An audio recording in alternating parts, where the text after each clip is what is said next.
이재명 민주당 대표가 성남FC 후원금 의혹 사건 피의자로 검찰에 출석해 9시간 넘게 조사받고 있습니다. 제3자 뇌물죄를 놓고 이 대표는 혐의를 전면 부인했습니다. 나경원 전 의원이 저출산고령사회위원회 부위원장직에서 물러나겠다는 뜻을 밝혔습니다. 당대표 선거에 출마하는 쪽으로 기울었다는 해석이 나오는 가운데 나 전 의원이 요청한 대통령 면담도 불발된 것으로 JTBC 취재 결과 파악됐습니다. 중국이 우리 국민을 상대로 단기 비자 발급을 중단했습니다. 한국이 중국발 입국자 방역을 강화한 데 대한 보복 조치로 풀이되는데 중국 정부는 한국의 대처에 따라서 바뀔 가능성이 있다고 밝혔습니다. 시청자 여러분, JTBC 뉴스룸을 시작합니다. 오늘 민주당 이재명 대표가 검찰에 출석했습니다. 기업들이 낸 성남FC 광고비가 대가성이 있는 뇌물이냐가 쟁점입니다. 제1야당 대표가 검찰에 출석한 것은 헌정사상 처음입니다. 이재명 대표는 검찰에 들어가기 전 긴 입장문을 읽으며 이번 수사는 검찰의 조작 수사라고 말했습니다. 검찰의 조사는 현재도 진행 중입니다. 검찰과 이재명 대표가 조사실에 마주 앉은 그 시간, 경기도 성남의 성남지청 앞에서는 이재명 대표의 지지자와 반대하는 사람들이 역시 큰 소리로 마주하며 뒤엉켰습니다. 먼저 이혜선 기자입니다. 수원지검 성남지청 앞 작은 길은 고성과 구호로 뒤덮였습니다. 이재명 절대 지켜! 윤석열은 퇴진하라! 이재명은 구속된다! 정치적 입장에 따라 손에 든 피켓색은 나뉘었고 주장은 접점 없이 평행선이었습니다. 공정하고 상식적인 게 아니잖아요. 지금 김건희 여사 같은 경우도 소환조차 안 하고 있잖아요. 파란 풍선을 든 이 대표 지지자들. 우리가 이재명이라는 피켓을 들었습니다. 반대편은 빨간 피켓을 들었습니다. 지지 않으려고 목소리를 높입니다. 이재명 같은 사람이 처벌을 받지 아니하고 국민의 대표가 돼서 나라를 이끄는 것에 대해서 크나큰 위험을 느꼈기 때문에 오늘 이 대표 출석을 앞두고 인파 1000여 명이 집결했습니다. 가운데 이 횡단보도를 두고 한쪽에는 이재명 대표 지지자들이 다른 한쪽에 보수단체들이 자리 잡고 있습니다. 양측의 구호 소리 때문에 현재 제 목소리조차 들리지 않고 있는 상황입니다. 검은 차가 도착하고 이 대표가 모습을 드러냅니다. 인파와 취재진, 경찰이 한 대서 뒤엉킵니다. 취재진이 넘어져 구급차가 출동하기도 했습니다. 지지자들에게 인사한 뒤 다시 차량을 이용하려 했던 이 대표는 결국 걸어야 했습니다. 준비된 입장문을 읽기도 어려웠습니다. 변명하지 마! 가서 반성해! 이후 11분에 걸쳐 변론 요지를 담은 사실상 대국민 연설을 했습니다.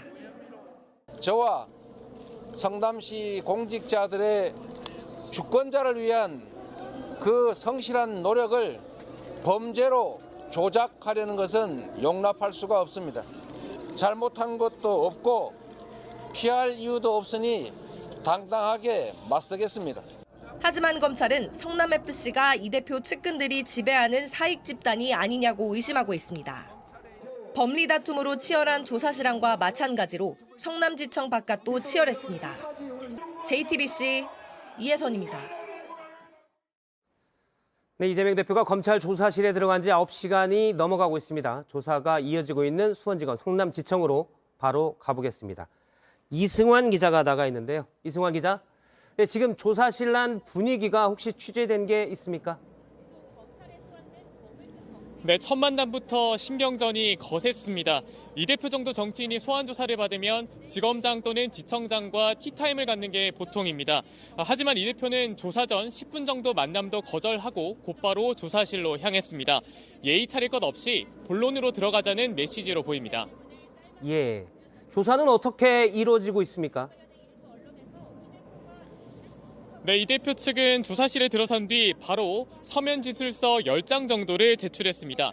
그런 뒤 나머지는 재판에서 다투겠다는 자세를 유지한 걸로 알려졌습니다. 검찰청에 들어서기 전에 기소하기로 정해놓은 것 아니냐고 했는데 조사실 안에서도 마찬가지 태도였습니다. 예, 조사가 곧 끝날 것이다 이런 얘기가 들렸었는데 지금은 아직 끝나진 않았습니다. 언제쯤 끝날 걸로 예상이 됩니까, 현지에선? 네, 곧 조사가 끝날 것 같습니다. 이 대표는 지금 조서를 열람하고 있는데 열람이 끝나면 저녁 식사를 하지 않고 곧바로 밖으로 나올 예정입니다. 검찰은 오늘 두산건설 말고도 모두 6개 기업 압수수색에서 나온 문서와 진술들을 하나씩 제시했습니다. 지난 주말 내내 정리한 질문지를 토대로 질문을 이어갔습니다. 이 대표 측도 관련 판례 20개를 분석해 대응에 나섰던 걸로 알려졌습니다. 예, 이승환 기자, 이재명 대표가 조사가 끝나고 지금 열람 중이라고 했는데 끝나고 나오면 또 뭔가 입장을 얘기할 수도 있을 것 같아요. 그러면 다시 한번 연결을 하겠습니다. 또 이재명 대표가 나올 때 저희가 실시간으로 바로 또 연결을 하도록 하겠습니다. 지금까지 성남지청 앞에서 이승환 기자였습니다. 예, 검찰에 출석하면서 민주당 이재명 대표가 내놓은 입장문에는 성남FC 건의 쟁점에 대한 이재명 대표 측의 생각이 고스란히 담겨 있었습니다. 앞으로 재판까지 염두에 둔 변론 요지서 같다는 분석이 많았는데요. 법조팀 한민용 기자와 하나씩 짚어보겠습니다. 한민용 기자, 먼저 이 대표가 가장 앞세운 논리는 뭔가요? 세금을 벌었고 또 아꼈다. 그러니까 성남시에 도움이 됐다라는 주장인데요. 한번 들어보겠습니다. 기업들을 유치해서 세수를 확보하고 일자리를 만든 일이 성남 시민구단 직원들이 광고를 유치해서 성남 시민의 세금을 아낀 일이 과연 비난받을 일입니까? 그러니까 인허가로 기업을 유치하고 또 광고도 받아왔으니 이게 시민들, 성남 시민들에게 좋은 일 아니었느냐라고 말하면서 적극 행정이란 표현을 썼는데요. 예. 반대로 검찰은 인허가는 돈을 주고 살 수 없는 것이다. 그런데 이재명 대표가 돈을 받고 기업들이 인허가 문제를 해결해 줬다라는 입장입니다. 그러니까 다시 말해서 성남FC가 돈을 받게끔 하고 기업들의 인허가를 했으니 이건 3자 뇌물죄에 해당된다라는 네, 건 맞습니다. 검찰 그게 입장은. 검찰의 주장입니다.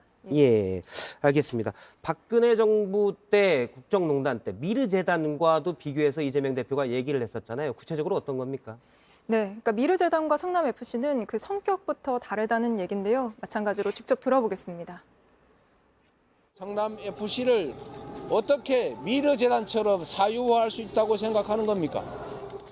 그러니까 성남FC는 성남시 건데 여기에 들어간 돈을 자기 개인 주머니로 들어간 돈으로 볼 수 있겠느냐라는 취지인데요. 하지만 검찰은 이재명 대표가 성남FC를 인수한 뒤에 자신의 정치 활동을 돕는 측근들에게 일자리를 주고 또 성과급도 지급하도록 했다고 의심하고 있습니다.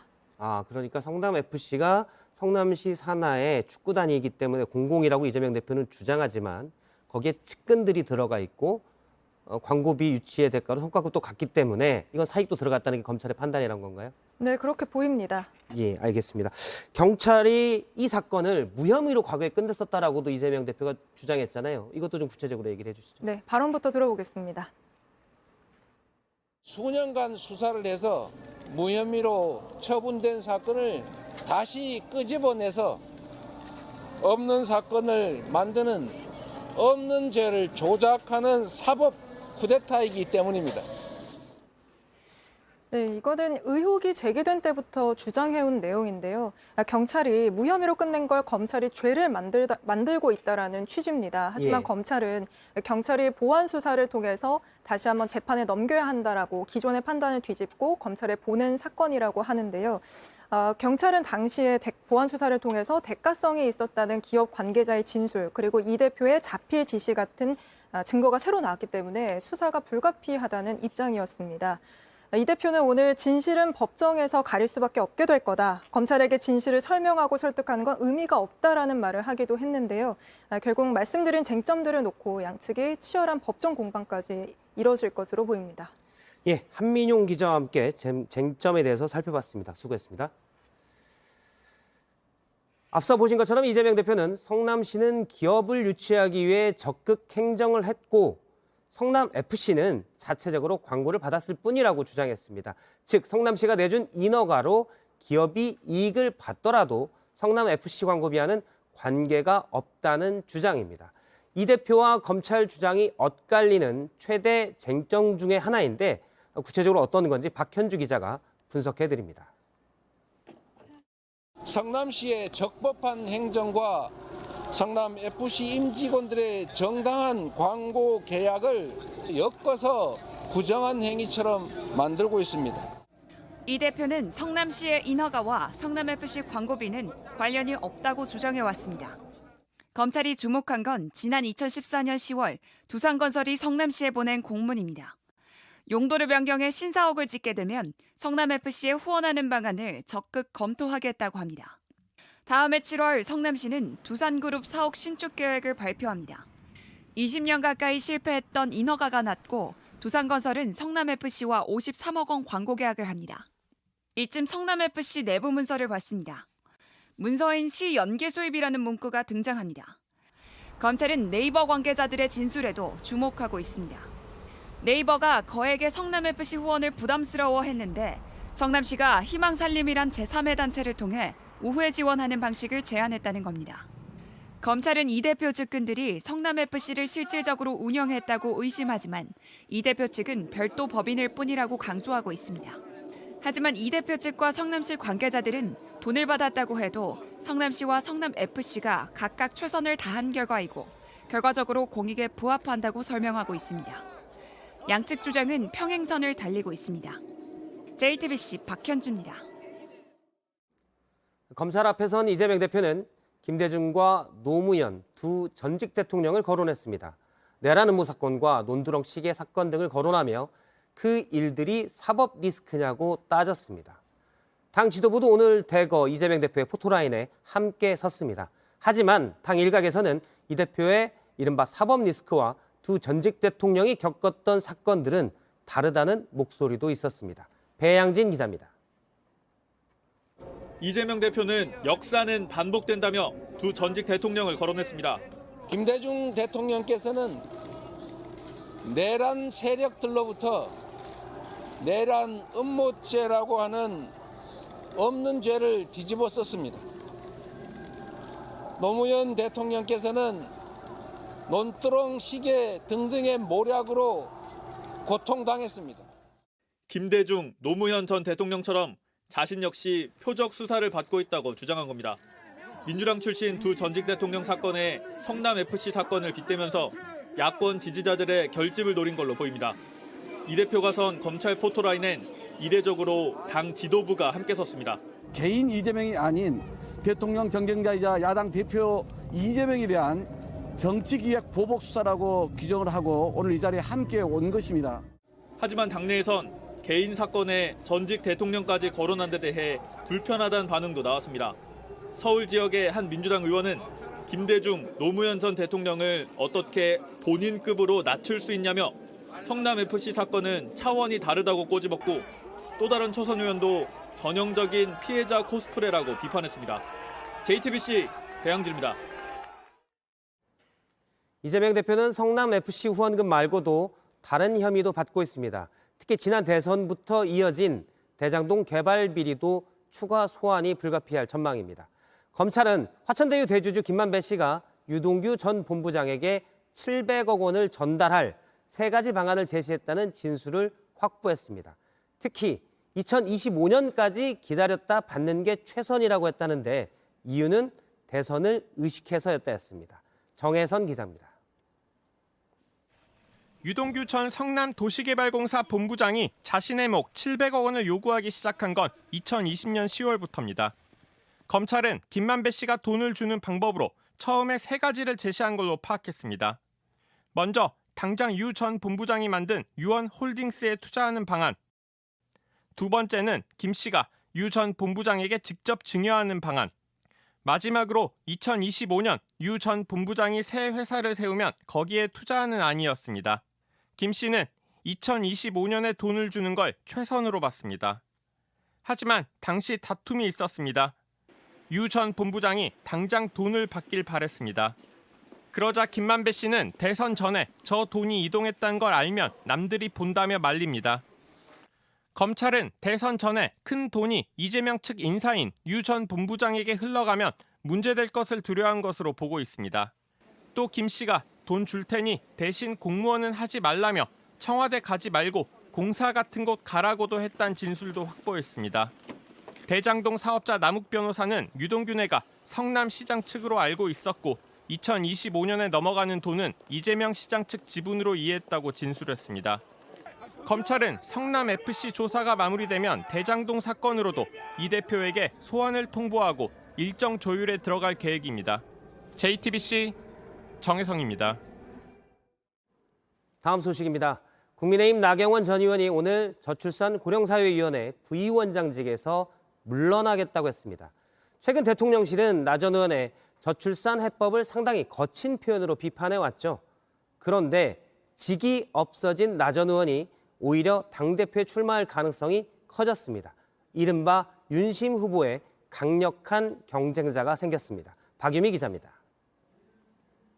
나경원 전 의원은 JTBC와 통화에서 대통령실에 심려를 끼쳤다며 저출산 고령사회위원회 부위원장직에 대해선 사의를 표명하려 한다고 밝혔습니다.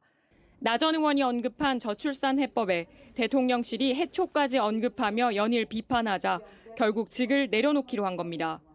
당대표 출마에 대해선 좀 더 생각해 보겠다고 했지만 사실상 출마 쪽으로 기울었다는 분석이 나옵니다. 대통령실은 비판 수위를 더 높였습니다. 한 관계자는 당대표에 출마하려고 공직을 내려놓는 건 바람직하지 않다고 했고 또 다른 관계자도 공직을 자기 정치에 이용해선 안 된다며 격앙된 반응을 보였습니다. 실제 나 전 의원은 전날 수석급 인사에게 사표를 내야 하는지 문자 메시지를 보냈고 대통령 면담도 요청했지만 대통령실이 거절한 것으로 알려졌습니다. 윤심 개입 논란이 커지는 가운데 각종 여론조사에서 앞서가는 나 전 의원이 출마할 경우 전체 당권 구도가 크게 흔들릴 것으로 보입니다. JTBC 박유미입니다. 나경원 전 의원이 사실상 출마 쪽으로 기울자 당내에서는 친윤계를 중심으로 견제가 한층 더 심해졌습니다. 제주 도당 차원에서 나 전 의원 행사를 돌연 취소시키기도 했습니다. 송우영 기자입니다. 경기도당의 신년 인사회에 모인 국민의힘 당대표 후보들은 나 전 의원 거취에 말을 아꼈습니다. 충분한 숙고 끝에 가장 합리적인 결정을 할 것이라고 저는 믿고 있습니다. 여러 가지 아마 사정이 있으신 걸로 그렇게 생각이 됩니다만 어쨌든 안타깝습니다. 하지만 내부에선 나 전 의원이 정부직을 던진 만큼 조만간 공식 출마 선언을 할 거란 전망이 나옵니다. 당내 견제도 본격화됐습니다. 국민의힘 제주도당은 오늘 예정됐던 나 전 의원의 당원 교육 일정을 돌연 취소했습니다. 도당 관계자는 정부와의 불협 화음 상황에서 적절하지 않다고 봤다고 했습니다. 대통령실의 강경 대응에 호응하는 발언도 잇따랐습니다. 다른 자리를 탐한다면 국민이 윤석열 대통령님께 준 여망을 배신하고 영달의 자리만 탐할 뿐. 친윤계의 한 의원은 JTBC와의 통화에서 나 전 의원이 정치적 입지를 이어가려면 사과하고 윤심 후보를 지지해야 한다고 주장했습니다. 반면 비윤계에선 특정 세력이 마음에 들지 않는다는 이유로 출마 자체를 봉쇄해선 안 된다는 비판도 나왔습니다. JTBC 송우영입니다. 중국이 우리 국민을 상대로 단기 비자 발급을 전격 중단했습니다. 우리나라가 중국 입국자에 대해서 비자 발급을 멈추자 상응 조치를 취했다는 겁니다. 그런데 중국은 코로나가 발생했던 3년 전에도 비슷한 조치를 일방적으로 한 적이 있습니다. 그러고도 이런 트집을 잡는 게 적절한지 의문입니다. 베이징 박성훈 특파원입니다. 중국 정부는 오늘부터 우리 국민에 대해 90일 미만 체류에 필요한 단기 비자 발급을 중단했습니다. 从事实出发，科学适度制定防疫措施，不应借机搞政治操弄。 중국은 우리 정부가 이달 말까지 중국인에 대한 단기 비자 발급을 중단하자 차별적 조치라며 강하게 반발해왔습니다. 주한 중국 대사관은 한국의 차별적 입국 제한 조치 취소에 따라 조정할 예정이라고 밝혀 보복 조치임을 분명히 드러냈습니다. 중국은 일본에 대해서도 같은 조치를 취했습니다. 그런데 중국의 이런 조치가 과연 합당한지 비판이 제기됩니다. 중국은 이미 코로나 초기였던 2020년 3월 일방적으로 비자를 가진 외국인에 대한 입국을 금지시킨 바 있습니다. 이번 우리나라의 조치 역시 마찬가지입니다. 중국발 입국자를 대상으로 한 방역 강화 조치는 과학적이고 객관적인 근거에 입각해서 내린 조치입니다. 중국이 방역을 풀었으니 다른 나라도 그에 맞춰야 한다는 중국의 일방주의적 조치가 아니냐는 지적이 나오는 이유입니다. 베이징에서 JTBC 박성훈입니다. 한때 혁신의 아이콘으로도 통했던 테슬라가 불안과 불만을 키우고 있습니다. 중앙 분리대를 뚫고 나간 테슬라 전기차에 불이 났는데 불이 잘 꺼지지 않아서 차를 통째로 수조에 넣고 1시간이 지나서야 꺼졌습니다. 또 이번에도 차 문이 안 열려서 운전자가 빠져나오지 못할 뻔했습니다. 정영재 기자입니다. 승용차가 빠르게 달려와 중앙 분리대를 뚫고 나갑니다. 마주오던 차와 부딪히고 섬광이 번쩍이며 불이 붙습니다. 소방대원들이 물을 계속 뿌려보지만 사그라지지 않습니다. 불이 붙은 차량은 전기차 테슬라 차량이었습니다. 도저히 불을 끌 수 없었고 결국 전용 수조에 담가 1시간 18분 만에 진압했습니다. 사고 차량의 잔해물입니다. 여기에 보면 타다 남은 배터리 팩이 보이는데요. 이곳에 불이 붙으면 열폭주 현상이 일어나 불이 꺼지지 않는 겁니다. 사고 때 문이 열리지 않아 위험은 더 컸습니다. 30대 운전자는 빠져나오지 못해 시민들이 꺼냈습니다. 안에 사람 타 있어요. 이 소리 들었습니다. 그래갖고 다급한 상황이었고 그리고 망치로 깨더라고요. 한 사람이. 사흘 전 서울 성동구 테슬라 서비스 센터에 맡긴 차량에서도 불이 났습니다. 마찬가지로 배터리 온도가 급격히 올라가는 열폭주 현상이 나타났습니다. 테슬라 차량은 사고가 나면 손잡이가 튀어나오지 않아 문을 열지 못합니다.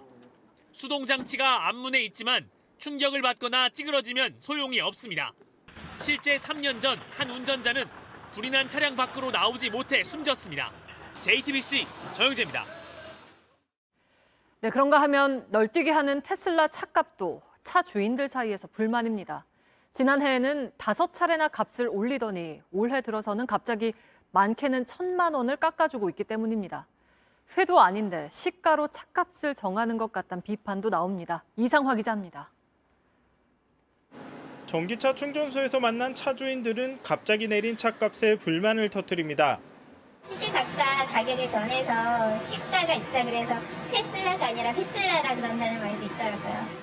한국에서 인기가 높아지자 테슬라는 지난해 5차례에 걸쳐 1,500만 원 넘게 올렸습니다. 그런데 몇 달 새 차가 잘 안 팔리자 올 들어선 가격을 1,000만 원 넘게 내렸습니다. 이렇다 보니 같은 모델인데 중고차 가격이 더 비싼 경우도 있습니다. 최고치에 사신 분들이 소비자 입장에서 어떻게 토로를 하거나 구제를 받거나 그럴 수 있는 방법이 현실적으로는 없잖아요. 테슬라는 이번에 주로 아시아 지역에서 가격을 내렸는데 중국에선 테슬라 매장에 차주인 수십 명이 모여 거세게 항의해 공안이 출동했습니다. 시민단체들은 소비자를 기만하는 처사라고 지적합니다. 중요시해야 될 부분이 소비자에 대한 배려인데 이 부분은 배제를 하고 판매고라든가 영업 이런 부분에서만 신경을 쓰니까. 테슬라는 얼마 전 주행거리를 부풀린 혐의로 공정위로부터 29억 원의 과징금을 부과받은 데 이어 오늘은 안전기준 미달로 국토부로부터 22억 원의 과징금을 또 물게 됐습니다. JTBC 이상화입니다.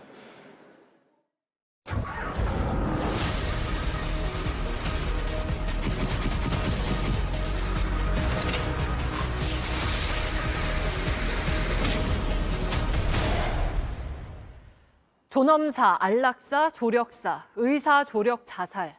다양한 이름으로 불리는 이런 죽음은 우리나라에서는 법적으로 허용되지 않고 있습니다. 반면 10곳이 넘는 다른 나라들에서는 조력 사망이 제도화돼 있고 이 가운데 스위스는 다른 나라 사람이 자신의 나라로 와서 조력 사망을 하는 것까지 받아들이고 있습니다. 저희 탐사보도 트리거팀이 확인한 결과 스위스 조력 사망 단체에 가입한 한국인이 최소 100명이 넘는 걸로 파악이 됐습니다. 또 관련 단체에 가입한 한국인 가운데 최소 8명은 스위스 현지에서 숨진 걸로 파악됐습니다. 저희는 의사의 도움으로 스스로 생을 멈추기 위해 스위스로 간 말기 뇌종양 환자의 마지막 모습을 만나보고 왔습니다. 임지수 기자입니다. 프랑스 뇌종양 환자 파트리크는 3년 전 시한부 선고를 받았습니다. 18개월 시한부 인생을 넘긴 지 1년이 지나자 결국 스위스행을 결정했습니다. Moi, j'ai fait 30 mois. J'ai refusé tous les traitements parce que j'ai eu de la chimiothérapie qui m'a rendu encore plus malade. 그가 스스로 죽기로 예약한 날은 크리스마스를 나흘 앞둔 지난달 21일. We have so many people begging that they can die before Christmas. Dying has no holidays. Illness has no holidays. Accident has no holidays. 파트리크가 스위스행 편도 열차를 탄 건 혼자만의 결정이 아니었습니다. Soit je me pendais, soit je me tirais une balle dans la tête parce que j'ai fait du tir. En fait, c'est toute une famille que vous sauvez. C'est pas que moi.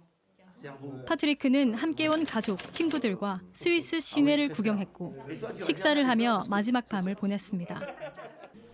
밝은 표정의 가족들은 그가 자리를 비울 때마다 눈물을 터뜨립니다. 파트리크가 마지막 잠을 청할 침대에 누워 한 사람씩 작별 인사를 합니다. 그의 팔에 연결된 호스엔 의사 처방을 받은 치사량의 수면제가 준비됐습니다. 이제 자신의 죽음이 타살이 아님을 경찰에 입증할 영상을 찍습니다. Quel est votre nom? Aquaviva. Je suis né le 5 juin 1957 à Lyon.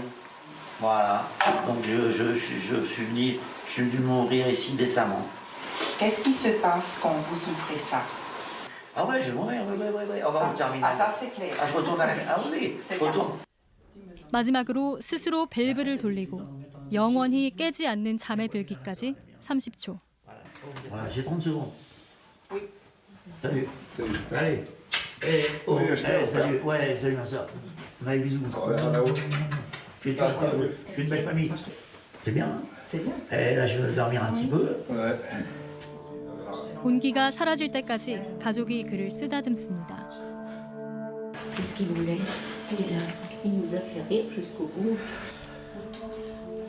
40분 뒤 경찰과 법의학자가 찾아와 시신을 살피고 나왔고 그는 화장장으로 옮겨졌습니다. 이 단체 대표를 비롯해 여러 스위스 단체 관계자들은 과거 우울증 병력이 있는 사람의 조력 사망에 관여한 혐의로 스위스에서 재판에 넘겨진 적도 있습니다. 대부분 무죄가 선고되고 있지만 그만큼 아직까지 스위스에서도 논란은 진행 중입니다. I want everybody to have the same right. And I do not want these sick people travel to Switzerland in a horrible health condition. I want them to have the right to do it at home. It's their human right. JTBC 임지수입니다. 네, 방금 보신 조력 사망은 먼 나라 얘기가 아닙니다. 국내에서도 지난해 6월에 관련 법안이 발의됐지만 제대로 된 논의조차 없습니다. 그 사이 스위스행 편도 티켓을 사려는 사람은 늘고 있습니다. 죽음을 피할 수 없는 것처럼 조력 사망에 대한 논의도 더 이상 피할 수 없다는 지적입니다. 계속해서 임지수 기자입니다. 전 세계에서 외국인의 죽음까지 도와주는 곳은 스위스 단체 4곳뿐입니다. 의사가 약물을 주입하는 안락사와 달리 의사 처방약을 스스로 주입하는 조력 사망만 허용됩니다. 1998년 가장 먼저 외국인으로 대상을 넓힌 디그니타스 기준 한국인 가입자는 104명입니다. 4년 전 피부병 주사를 맞은 뒤 척수염이 번져 하반신 마비 환자가 된 이명식 씨도 스위스 4개 단체에 가입했습니다. 이걸 가는 거야. 이 희망이 생기니까 그래 참아내자. 그 마냥 기다릴 수는 없잖아. 그러려면 어떻게? 여기저기 걸쳐놔야지. 취재진이 접촉한 스위스 단체들에 따르면 최소 8명 한국인이 스위스에서 숨졌습니다. A very terrible situation with skin. It was so sad. 60대 폐암 환자였던 허모 씨의 죽음은 스위스를 동행한 작가를 통해 최근 세상에 알려지기도 했습니다. 큰 대중 앞에서 연설할 때처럼 그런 약간의 긴장감이 있었다고, 두렵지는 않았다고 이 말씀을 하셨던 게 되게 남아요. 지난해 6월 우리나라에서도 이른바 조력 존엄사법이 발의됐습니다. 하지만 연명의료 중단이나 호스피스 등 기존 제도조차 미비한 상태에서 시기상조라는 우려도 큽니다. 이 사람이 할 수 있는 선택지가 별로 없잖아요. 그 제도에 떠밀려서 막 몰려가는 환자들은 경제적으로 굉장히 좀 힘든 사람들일 수 있다는 거죠. 종교계는 생명 경시를 조장한다고 반발합니다. 최근에 네덜란드는 힘의 노인에게 대한 안락사까지도 인정하는 그러한 상황입니다. 이는 의사 조력자들의 제도화가 정말 말기 환자에게만 제한될 것인가? 좋은 죽음에 대한 제대로 된 논의가 시작돼야 한다는 건 공통된 지적입니다. JTBC 임지수입니다. 스위스에서 벌어지고 있는 조력 사망 현장과 이를 둘러싼 논란은 JTBC 모바일 앱과 유튜브에서 보다 자세하게 확인하실 수 있습니다. 내일은 조력 사망을 둘러싼 논쟁과 함께 스위스 현장을 다녀온 저희 취재기자 이야기를 들어보겠습니다. 다음 소식입니다. 이태원 참사 사건을 넘겨받은 검찰이 서울경찰청 등 10곳을 압수수색했습니다. 앞서 특수본이 윤희근 청장 등을 무혐의로 마무리하면서 경찰 셀프 수사의 한계 아니냐는 지적이 나왔었는데 검찰 수사로 이른바 윗선 수사가 탄력을 받을지 관심입니다. 한민정 기자입니다. 이태원 참사 보고서와 관련해 재판에 넘겨진 박성민 전 서울청 정보부장 등의 공소장입니다. 김광호 서울청장이 두 차례의 화상회의에서 헬로윈 인파 운집이 예상된다면서 사전 대책을 마련하라는 지시를 했다고 적혀 있습니다. 헬로윈 안전사고 위험성을 알고 있었으면서 제대로 된 대비책까지 확인하지 않았다고 검찰은 보고 있습니다. 경찰 특수본도 김 청장까지만 검찰에 넘기고 윤희근 경찰청장과 행정안전부 등에는 책임을 묻지 않기로 했습니다. 그런데 아직 사건을 모두 넘겨받지 않은 검찰이 직접 강제 수사에 나섰습니다. 경찰청과 서울경찰청, 용산경찰서, 용산구청 등 10곳에 대한 압수수색을 벌였습니다. 검찰 관계자는 경찰의 꼬리 자르기라는 비판이 많은데 그런 점을 포함해 엄정 수사하겠다고 밝혔습니다. JTBC 한민정입니다. 성추행 의혹으로 활동을 중단했던 고은 시인이 5년 만에 새 책을 냈습니다. 사과도 해명도 없이 문단에 돌아온 건데 의혹을 제기했던 최영미 시인은 허망하다고 말했습니다. 정재우 기자입니다. 최근 고은 시인이 새로 낸 책 2권입니다. 서문에는 마지막 시집이 나온 지 5년 만의 책이라고 썼습니다. 5년 전은 최영미 시인이 고은 시인의 성추행을 세상에 알렸던 때이기도 합니다. 당시 괴물이라는 시로 시작된 폭로는 문학계 전체를 뒤흔들었습니다. 그는 상습범입니다. 한두 번이 아니라 정말 여러 차례 제가 문단 초기에 데뷔할 때 여러 차례 너무나 많은 그 성추행과 성희롱을 저희가 목격했고 혹은 제가 피해를 봤고요. 이 폭로가 나오자 서울시는 시인의 집필 공간을 재현한 만인의 방을 없앴고 교과서에 수록된 시들도 모두 사라졌습니다. 고은 시인은 영국의 가디언지를 통해 내 아내나 나에게 수치스러운 일을 한 적이 없다는 입장을 냈습니다. 또 최영미 시인을 상대로 소송을 했는데 모두 졌습니다. 법원은 최 시인의 구체적이고 일관된 진술을 허위로 볼 수 없다고 봤습니다. 오랜 자맹 끝에 출간된 이번 책엔 폭로와 관련된 내용은 없었습니다. 사과도 해명도 없이 복귀한 고은 시인에 대해 최 시인은 허망하다는 반응을 남겼고 다음 주 글을 통해 자세한 심경을 밝히겠다고 전했습니다. JTBC 정재우입니다. 일부 종합병원들이 소아청소년과 의사가 부족해 진료를 중단했다는 소식 전해드린 바 있습니다. 그런데 민간병원뿐만 아니라 공공병원에서도 소아과 의사 구하기가 하늘의 별 따기입니다. 공공의료가 의료복지의 보루라는 점에서 더 심각한 문제입니다. 이한주 기자입니다. 서울시가 운영하는 어린이 병원입니다. 중증 장애를 앓는 아이들 치료를 맡고 있습니다. 저희 대학병원 그거 물리치료 받으러 다니거든요. 그래서 그거 1년 반 정도 지내셨던 것 같아요. 의사가 부족하기 때문입니다. 의사 정원은 21명인데 17명만 일하고 있습니다. 지난해 재활의학과 등에서 3차례 구인 공고를 냈는데 1명도 뽑지 못했습니다. 소아과 의사는 8명뿐입니다. 1명만 빠져나가도 차질이 큽니다. 공공병원만의 문제가 아니라 전체 그 소아 인프라 자체가 전부 다 무너지고 있거든요. 이런 소아청소년과 위기 어제 오늘 일이 아닙니다. 전국 64개 수련병원의 연차별 전공의 숫자를 보면요. 2019년에 비해서 올해 5분의 1로 줄었습니다. 여러 원인이 있지만 가장 큰 이유는 결국 돈이 안 되기 때문입니다. 소아청소년과는 특성상 각종 시술이나 검사와 같은 비급여 항목이 거의 없습니다. 아이들 진찰료에만 의존해야 합니다. 온종일 아이 100명 넘게 치료를 해도 성형외과에서 쌍꺼풀 수술 2명 하는 것보다 못 버는 것이 현실입니다. 이러다 보니 동네 소아과 병원들 문을 여는 곳은 줄고 있지만 문을 닫는 곳은 빠르게 늘고 있습니다. 지난 5년 동안 617곳에서 개업했지만 662곳이 폐업했습니다. 결국 의대 정원 확대와 함께 환자를 늘려야 돈을 버는 구조를 바꾸지 않으면 수학과 붕괴는 피할 수 없다는 지적이 나옵니다. JTBC 이한주입니다. 바쁘거나 요리하기가 귀찮을 때 마트 같은 곳에서 냉동 볶음밥을 사다가 데워 먹을 때가 종종 있죠. 포장은 그럴싸했지만 먹어도 왠지 양에 차지 않는 분들이 꽤 있었는데 실제 조사를 해보니 영양은 적고 소금은 많았습니다. 정희윤 기자입니다. 간편하게 한 끼를 해결할 수 있다는 점 때문에 냉동볶음밥 시장은 점점 커지고 있습니다. 그런데 한국소비자원이 인기 많은 냉동볶음밥 25개를 조사했더니 대부분 영양분은 부족하고 짰습니다. 이렇게 한 공기를 다 먹었지만 탄수화물과 단백질 같은 필수 영양소는 한 끼 기준치에 한참 모자랍니다.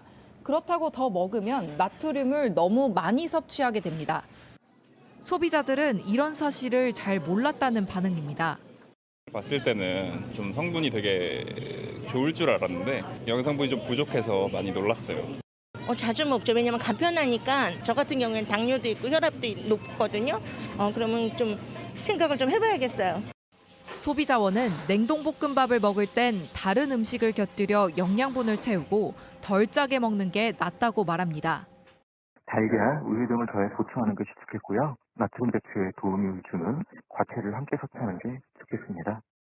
또 비싸다고 꼭 영양분이 많은 건 아니기 때문에 제품을 고를 땐 뒷면에 영양 정보를 확인해야 한다는 게 소비자원의 조언입니다. JTBC 정희윤입니다. LG U+ 고객 18만여 명의 개인정보가 유출된 것이 뒤늦게 알려지며 경찰이 수사에 나섰습니다. 본인 개인정보의 유출 여부는 LG U+ 홈페이지에서 확인할 수 있으며 회사 측은 피해 고객에게 문자나 이메일로도 알리고 있다고 말했습니다. 버려진 어린 강아지들을 2년에 걸쳐서 8마리를 입양했습니다. 동물을 아끼고 좋아하는 사람인가 싶었지만 아니었습니다. 강아지들을 상습적으로 학대한 이 20대 여성이 구속됐습니다. 굶고 맞다가 목숨을 잃은 강아지도 있는데 왜 학대했냐고 묻자 그러고 싶어서 그랬다고 답했습니다. 조승현 기자입니다. 겁에 질려 화장실 바닥에 납작 엎드린 강아지를 누군가 낚아채 던집니다. 그러더니 짓이기듯 발로 찹니다. 강아지는 발길질을 피하려 문 쪽으로 힘겹게 기어가지만 잔인한 공격은 1분 넘게 멈추지 않습니다. 이런 학대 현장을 영상으로까지 남긴 사람, 강아지의 주인인 20대 여성입니다. 이 여성은 2021년 1월부터 2년 동안 태어난 지 얼마 안 된 유기견 8마리를 분양받았습니다. 버려진 동물을 데려오는 일은 쉬웠습니다. 신청서를 쓰고 간단한 상담만 하면 됐습니다. 가서 확인을 해야 된다 이런 법적인 조항이 없어요. 집이 찾아가가지고 확인하고 그런 건 없습니다. 굶기고 때리는 주인 밑에서 8마리 가운데 1마리가 목숨을 잃었습니다. 행방을 알 수 없게 된 강아지도 있습니다. 그거 직접 한 말은요. 더 어이가 없었습니다. 우리가 판단해볼 때. 그냥 그러고 싶어서 그랬다. 경찰은 동물보호법 위반 혐의로 A씨를 구속하고 사건을 검찰로 넘겼습니다. JTBC 조승현입니다. 미국의 한 초등학교에서 이제 6살인 1학년 학생이 교사에게 총을 쐈습니다. 총기 사고가 잇따르는 미국 사회에서도 충격이란 반응이 나오는데 조사를 해보니 엄마의 총을 학교에 몰래 가져갔던 걸로 나타났습니다. 자세한 내용 로스앤젤레스에서 홍희정 특파원입니다. 교사에게 총을 쏜 초등학교 1학년 아이는 어머니의 총을 몰래 가방에 넣어 등교했습니다. We determined that the firearm was in the residence where they lived, and the child had obtained that firearm, placed it in his backpack, and brought it to school. 현지 경찰은 교사와 학생 간 말다툼이 있었다는 점에서 단순한 총기 오발 사고가 아니라는 데 무게를 두고 사건을 수사하고 있습니다. 이번 사건으로 미국 사회는 큰 충격에 빠졌습니다. It's shocking that a 6-year-old child know how to possess a gun, conceal it, carry it to school, and then with discipline fire one round at his teacher after an altercation. 하지만 초등학교 저학년생이 총을 갖고 등교한 사례는 이번이 처음이 아닙니다. 지난해 텍사스에선 만 4살 아이가 실탄이 장전된 부모의 권총을 들고 학교에 갔고 애리조나주의 한 초등학교에서도 7살 학생이 총과 탄창을 넣고 등교해 학교가 발칵 뒤집어졌습니다. 총기 소지가 자유로운 미국에서 아이들마저 총에 쉽게 노출돼 위험한 상황이 계속 이어진다는 지적이 나오고 있습니다. 로스앤젤레스에서 JTBC 홍희정입니다. 브라질 대선에 불복하며 대통령궁과 의사당에 난입했던 시위대가 파괴한 건 건물 유리창만이 아닙니다. 오래된 미술품들이 찢기고 떨어졌습니다. 무엇보다 결과에 승복하는 민주주의의 가치가 내동댕이 쳐졌다는 비판이 나옵니다. 미국은 이번 사태의 배후로 의심받는 브라질 전직 대통령을 강제로 추방할 수 있다는 뜻을 내비쳤습니다. 윤세민아 기자입니다. 브라질 대통령궁에 걸려있던 그림에 구멍이 났습니다. 우리 돈 19억 원 정도로 브라질 대표 화가의 작품입니다. 프랑스의 루이 14세가 선물한 17세기 진자시계도 부서졌습니다. 대선 결과에 불복한 시위대가 휩쓸고 간 흔적입니다. 브라질 당국은 우발적인 사태가 아니라 대선에 불복하려는 조직적인 반정부 시위라고 보고 있습니다. 룰라 대통령은 책임자를 밝히겠다면서 사실상 시위를 부추긴 것으로 지목되는 보우소나루 전 대통령을 겨냥했습니다. 2년 전 트럼프 전 미국 대통령 지지자들의 의회 습격 사태를 겪었던 바이든 행정부도 룰라 정부에 힘을 실었습니다. Well, let's be clear. This was an obvious and clear attack on a democratic process, and we condemn it, of course. 백악관은 현재 미국에 체류 중인 보우소나루의 브라질 송환 가능성도 검토하고 있습니다. 지난달 대통령 탄핵 이후 정치적 혼란이 이어지는 페루에서도 소요 사태가 커지고 있습니다. 현지 시간 9일 페루 남부 지역에서 탄핵 반대파가 공항을 습격하려다 경찰과 충돌하면서 최소 17명이 숨졌습니다. JTBC 윤세민입니다. 새해가 밝은 지 열흘이 지났습니다. 금연을 올해 목표로 세우신 분들 잘 지키고 계실까요? 코로나 때문에 닫혔던 일선 보건소들의 금연 클리닉이 3년 만에 다시 열렸다는데 김한수 기자가 다녀왔습니다. 35살 류원석 씨는 올해 태어날 아이를 위해 금연을 결심했습니다. 이번엔 꼭 성공해서 담배 냄새 안 나는 아빠로 만나자. 하지만 시작 하루 만에 흔들립니다. 하루 지나고 나서부터가 좀 많이 힘들죠. 생각이 많이 나니까. 고민 끝에 보건소 금연 클리닉을 찾은 겁니다. 코로나19 대유행으로 비대면으로 운영됐던 보건소 금연 클리닉이 3년 만에 문을 열었습니다. 이곳에만 일주일 동안 80명이 상담을 신청했습니다. 이전보다 3배나 늘었습니다. 호기심에 시작한 담배를 30즈음이 된 올해 끊겠다 결심한 이도 있습니다. 주변에서 믿지 않자 연인에게 약속합니다. 금연 클리닉 받으려고 여기 보건소 왔어. 열심히 해. 파이팅! 알겠어. 고마워. 나 진짜 금연한다. 금연 클리닉에 등록한 10명 중 6명 이상은 6개월 만에 포기하고 이후에도 많은 이들이 다시 담배를 피웁니다. 이렇다 보니 금연에 성공하면 보상을 주는 지자체도 생겼습니다. 김성실 씨는 모발과 소변 검사를 받았습니다.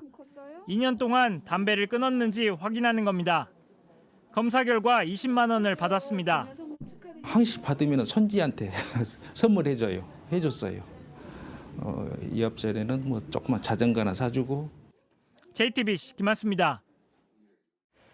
금연 말고도 새해를 맞아서 스스로 세운 계획이나 다짐 같은 것들이 있을 텐데요. 전문가들은 30-40%만 실천해도 잘하는 거라고 하니까 애쓰는 스스로를 격려해 주시는 것도 좋겠습니다. 계속해서 유효한 기자입니다.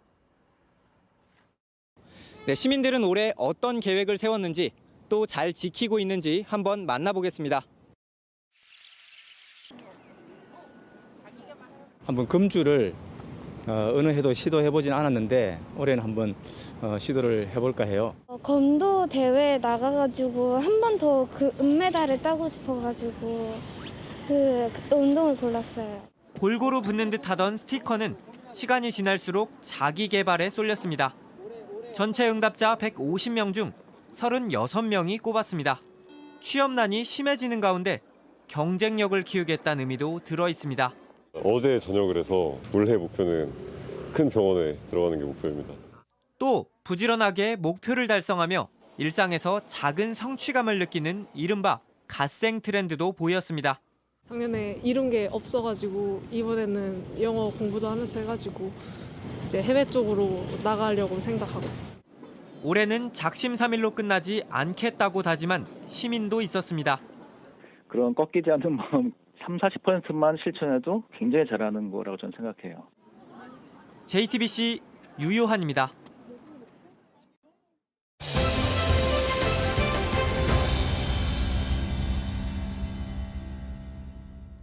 민주당 이재명 대표가 검찰에 출석한 오늘 성남지청 모습입니다. 많은 사람들이 모였죠. 제1야당의 대표가 검찰에 출석한 건 초유의 일이니 관심이 많은 건 어찌 보면 당연한 일입니다. 하지만 구호는 달랐습니다.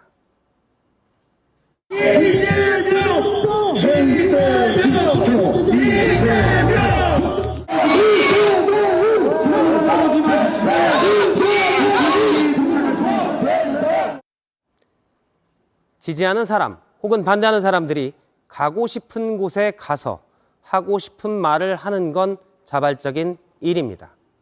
하지만 정당도 가만히 있지는 않았습니다. 함께 갑시다.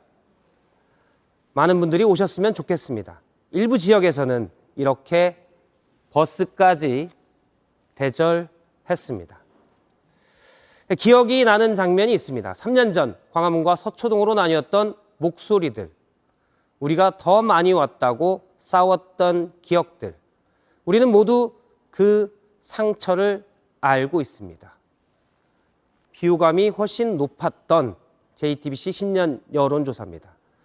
누구 말이 맞든 이런 상황이라면 진실은 법정에서 가려질 수밖에 없을 겁니다.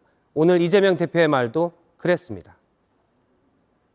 결국 진실은 법정에서 가릴 수밖에 없게 될 겁니다. 검찰에게 진실을 설명하고 설득하는 것은 의미가 없습니다. 그러면 그 뒤에 노랑과 보라는 그냥 노랑과 보라입니다. 명백하게 드러난 색깔들이 진영이냐 또는 이해관계에 따라서 빨강이나 파랑이 될 수는 없습니다. 다시 보기였습니다. 네, 이번에 기상센터 연결하겠습니다. 오늘도 미세먼지가 심했는데요. 자, 이재승 기자, 요즘처럼 건조하고 미세먼지도 심할 때 특히 조심해야 할 게 있다고요? 네, 이 겨울철 차고 건조한 바람을 맞고 눈물을 찔끔 흘렸던 경험 있으실 텐데요. 이런 때 조심해야 할 게 바로 안구 건조증입니다. 원인으로는 낮은 습도와 차가운 바람, 과도한 난방 등을 들 수가 있는데요. 여기에 이 겨울철 심해지는 미세먼지의 영향도 큽니다. 전문가의 이야기 들어보시죠. 미세먼지 자체로 인한 안구 표면에 이제 염증이라든지 산화 스트레스에 그런 영향을 줘서 그래서 안구 건조증에 아무래도 좀 악영향을 미칠 수가 있습니다. 네, 우리나라 성인의 약 30%가 안구 건조증을 경험했다는 통계도 있는데요. 이를 개선하기 위한 생활 습관으로는 자, 보시면 좀 멀리 보기, 그리고 눈 주변을 따뜻하게 하는 온찜질, 또 눈을 깜빡이기, 가습기 사용 등이 있습니다. 그런데 증상이 심할 때는 아예 이 고글을 써서 찬바람과 미세먼지를 원천적으로 막는 경우도 있습니다. 네, 알겠습니다. 자세한 내일 날씨 전해주시죠. 네. 내일도 이 수도권과 충청도 등 이 서쪽 지역을 중심으로 초미세먼지 농도가 나쁘겠고요. 또 평년보다 높은 기온 속에 건조한 날씨도 이어지겠습니다. 자세한 좋은 날씨 보겠습니다. 내일 대부분 지역에서 구름이 거의 없는 맑은 날씨가 예상이 됩니다. 아침 기온은 서울 영하 2도, 대전과 대구 영하 3도 등 오늘보다 2도에서 4도가량 높겠습니다. 낮 기온은 서울 9도, 전주 11도, 부산 14도 등으로 오늘과 비슷하겠습니다. 물결은 전 해상에서 비교적 낮게 일겠는데요. 다만 동해안에서 너울성 파도를 조심해야 합니다. 높은 물결이 백사장으로 강하게 밀려오고 갯바위나 방파제를 넘는 곳도 있겠습니다. 자, 주간 날씨 보시면 주 후반까지는 평년보다 평년 기온을 크게 웃도는 날씨가 이어지겠고요. 금요일에 전국에서 비가 내리겠습니다. 또 토요일은 오전에 흐리다가 오후부터 비나 눈이 시작돼서 일요일까지 이어지겠습니다. 비나 눈이 그친 뒤에 다음 주에는 기온이 떨어지면서 내년 이맘때 겨울 날씨로 돌아가겠습니다. 지금까지 기상센터였습니다. 네, 앞서 다시 보기에서 나왔던 여론조사는 JTBC가 글로벌 리서치에 의뢰해 지난해 12월 29일부터 30일까지 이틀간 조사한 내용입니다. 자세한 내용은 중앙선관위 여론조사 심의위에서 확인할 수 있습니다. 지난 1월 2일 뉴스룸에서 나왔던 내용이기도 합니다. 네, 오늘 뉴스룸은 여기까지입니다. 시청해주신 여러분 고맙습니다.